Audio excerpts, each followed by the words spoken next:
Olá, meus irmãos, Deus os abençoe em nome de nosso Senhor Jesus Cristo. Para mim é um grande privilégio e um grande prazer estar aqui para mais essa conversa. E hoje eu quero meditar em alguns parágrafos da mensagem, o selo da Páscoa.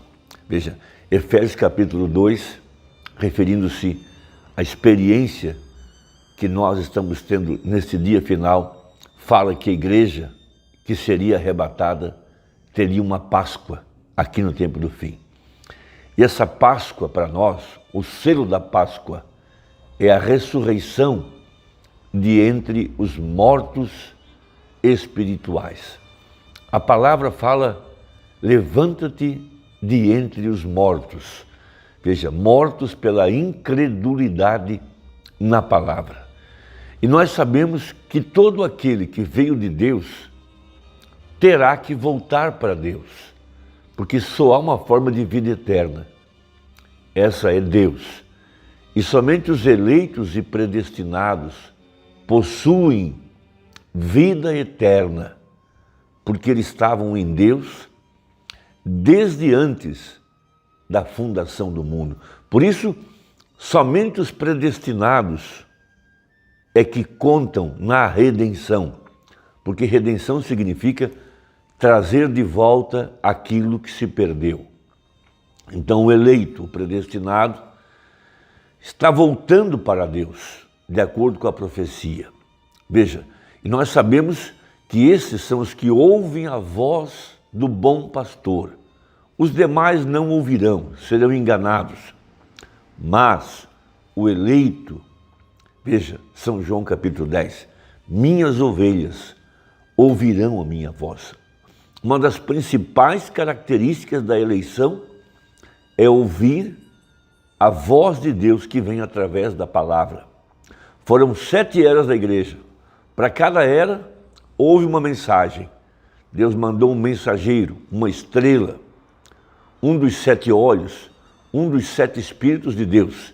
Veja, e os eleitos de cada era ouviram a voz de Deus através do mensageiro para aquele dia, porque cada mensageiro era a voz de Deus para o seu dia. Veja, cada eleito viveu a mensagem do seu dia. Veja, a exemplo do maná que caía lá no deserto, no tempo da peregrinação do povo que saiu do Egito rumo a Canaã, cada dia caía um maná. Veja, eles não podiam comer o maná de ontem, nem o maná de amanhã. Tinham que comer o maná do dia. Isso é uma figura perfeita das 7 eras da igreja. Foram 7 eras, 7 dias. Para cada dia houve uma mensagem, houve um maná para aquela hora. Então, o eleito de Deus, o predestinado, veja, ele estava na mente de Deus. Uma outra palavra que o profeta usava muito, ele usava a palavra atributos. Veja, eles estavam em Deus. Veja, eles estavam no Logos, no Verbo, e eles são manifestados na terra. Veja, para um propósito, para viver de acordo com a vontade de Deus. Eles são feitos para louvor e glória da sua graça. Eles são feitos agradáveis a Deus, veja, agradáveis assim no amado, veja, porque eles são feitos à imagem de Jesus Cristo. Então, no Salmo 139, a partir do versículo 12, nós temos uma palavra profética que abre esse mistério para nós a respeito da predestinação. Nem ainda as trevas me escondem de ti, mas a noite resplandece como o dia. As trevas e a luz são para ti a mesma coisa. Pois possuístes os meus rins, entreteceste-me no ventre da minha mãe. Eu te louvarei, porque de um modo terrível e tão maravilhoso fui formado. Maravilhosas são as tuas obras e a minha alma o sabe muito bem. Os meus ossos não te foram encobertos quando no oculto fui formado e entretecido como nas profundezas da terra. Os teus olhos viram meu corpo ainda informe, e no teu livro todas estas coisas foram escritas, as quais iam sendo dia a dia formadas, quando nem ainda uma delas havia. Veja, essa é uma característica do eleito. Ele vem ao mundo para cumprir um propósito. Veja, para o beneplácito da sua vontade. Veja, Deus não se aconselhou com ninguém, Ele não perguntou para ninguém o que ele deveria fazer ou o que ele não deveria fazer. Ele tinha algo em sua mente como um grande arquiteto, e ele planejou e executou cada um dos seus planos. E como disse Jó, nenhum dos seus planos pode ser frustrado, pode ser impedido. Então, na mensagem, o selo da Páscoa, a partir do parágrafo 65, mostrando que como esse eleito é vivificado por Deus aqui no tempo do fim, de acordo com a profecia, porque teria que haver uma igreja efesiana, uma igreja que voltaria à fé apostólica, uma igreja liderada pelo Espírito Santo a partir da mensagem profética de Malaquias 4, uma igreja edificada sobre o fundamento dos apóstolos e dos profetas, uma igreja santificada, irrepreensível diante dele em amor, cumprindo o seu propósito. Veja, predestinados para adoção, ou seja, serem colocados em ordem no corpo de Cristo, no tempo final, em posição de autoridade. Eles recebem um título de propriedade. Veja, são possuidores de cada promessa que está no terreno da palavra. Eles são conquistadores de cada promessa que Deus fez para este dia. Então, diz o profeta no parágrafo 65 uma coisa muito grande. Veja, em Deus estava o pensamento dele sobre você, assentado bem aí onde você está agora. Em seu pensamento, eu me coloquei no púlpito nesta manhã, diz o profeta, porque ele é infinito e conhece todas as coisas. Portanto, ele podia dizer o fim desde o princípio, porque ele é eterno. E você, sendo um filho de Deus ou uma filha de Deus, então você estava em seus pensamentos desde o princípio. Por isso, o livro de Efésios não é um livro para os salvos, é um livro para os redimidos. Veja, nós não tínhamos como voltar para a eternidade, mas Deus fez um caminho de volta para nós através do sangue derramado no Calvário, o sangue de Jesus Cristo, o sangue inocente. Não o sangue de um judeu ou o sangue de um gentio, mas o sangue de Jesus Cristo. Veja, então quando o Espírito Santo veio e você estava na terra, andando por aqui, pelo centro, lá embaixo, dentro da sua vida, há algo. Você não sabe o que está acontecendo, mas você está faminto. Por isso Jesus disse nas bem-aventuranças em Mateus capítulo 5, bem-aventurado aquele que tem sede e fome de justiça. A sede é uma maneira que Deus planejou para atrair o eleito para ele. Veja, eu ouvia um irmão presbiteriano, ouvia um irmão batista, lá atrás, ele era um batista voluntário, pregando onde ele pôde, meu irmão companheiro. Então há algo em você, algo que você nunca coloca ali, é algo que você não poderia desejar colocar ali, é algo que é contrário à sua natureza. Veja, o homem, pelo seu nascimento carnal, ele é inimigo de Deus. A natureza carnal é inimiga de Deus. A sua tendência é somente para o mal. Mas há algo em nós, tem algumas partes em nós que são eternas. Nossa alma é eterna. Veja, é a presciência de Deus tomando lugar. Aquela fome, aquele algo que nos atraía.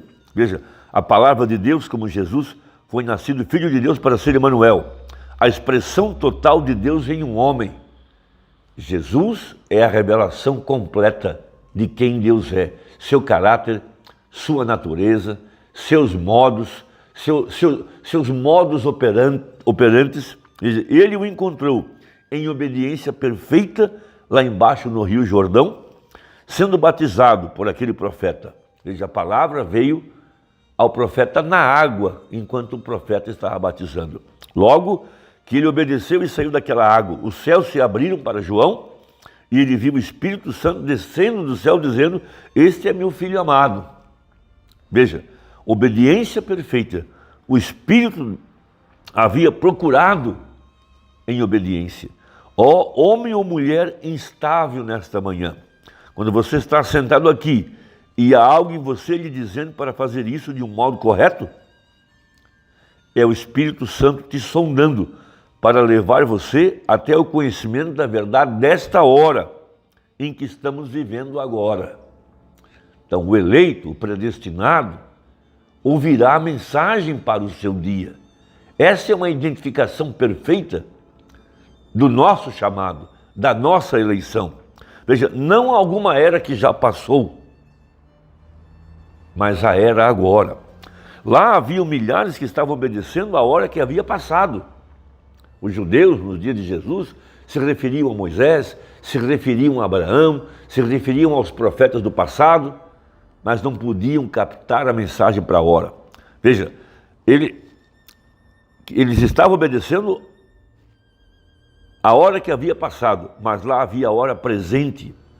E aquela era a hora que Jesus tinha que aparecer, e lá estava a palavra, lá estava o povo, e aqui estava acontecendo a manifestação de Deus para vindicar que aquilo era a verdade. Veja, como o povo pentecostal hoje, deixe-me dizer isso, estamos firmados nesses últimos dias, onde Deus prometeu que Ele derramaria, veja, isso é algo muito grande, veja, derramaria o seu Espírito sobre toda a carne, e seus filhos e filhas deveriam profetizar, pois esses sinais seguiriam aqueles que crerem. É a hora, aquilo é o que faz aquela criação em você.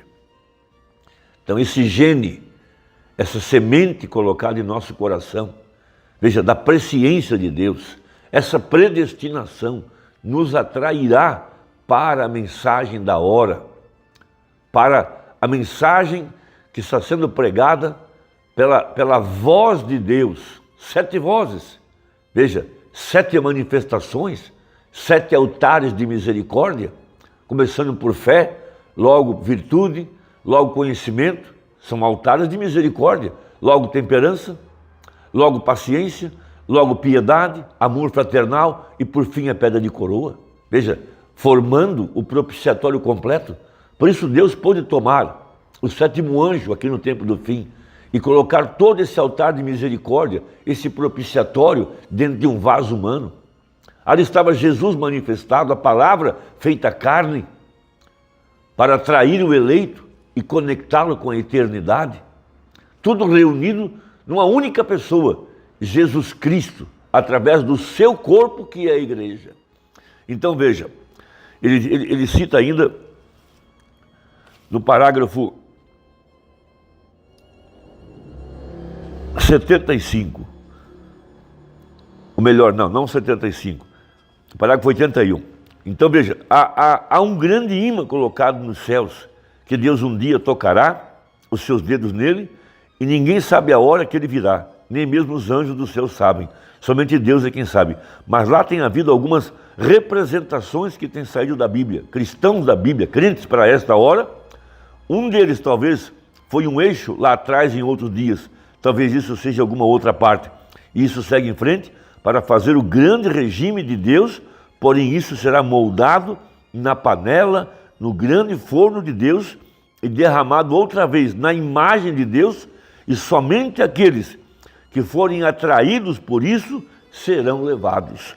Ó, que privilégio saber que há algo na ressurreição que nos pertence. Por isso a palavra foi manifestada nesse tempo do fim, para levantar, como um imã, levantar os eleitos acima de toda a incredulidade, acima da sepultura denominacional, puxá-los para fora, e somente a palavra manifestada, a palavra ressuscitada poderia fazer isso. Irmão, que Deus te abençoe, espero que isso abra um pouquinho o entendimento de cada um de nós e que Deus te ajude. Até a próxima, se Deus quiser, em nome de Jesus Cristo. Amém.